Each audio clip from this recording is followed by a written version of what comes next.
Bonjour à toutes et à tous et bienvenue sur cette émission de Focal News sur Chemistry TV. Aujourd'hui, nous allons vous parler de la chromatographie à phase gazeuse à 2 dimensions.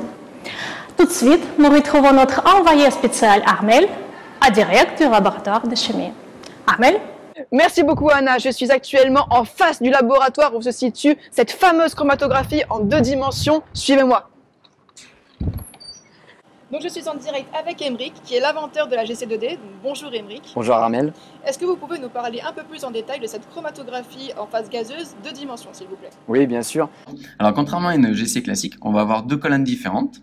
Ces colonnes peuvent être soit dans le même four, mais la présence d'un second four va permettre de mieux contrôler la température de la seconde colonne.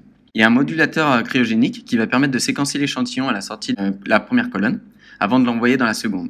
Ce qui va vraiment pouvoir nous permettre de séparer l'ensemble des molécules dans des matrices très chargées de type extraits de végétaux ou encore produits pétroliers.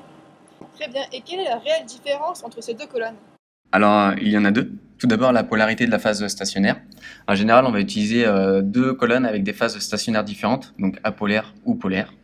Et puis la seconde, c'est la longueur des colonnes. La première colonne va avoir une longueur d'environ 25 à 50 mètres en général, tandis que la seconde colonne va être beaucoup plus courte. Elle va être de l'ordre de 1 ou 2 mètres, afin d'avoir un temps de réponse inférieur à 6 secondes.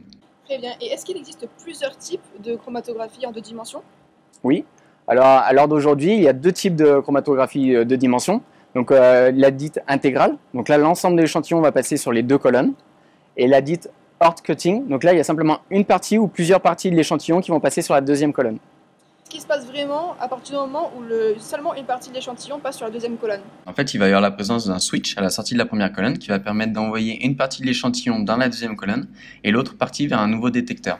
Donc là, le système va nécessiter un 2e détecteur. Comment interprète-t-on les données générées?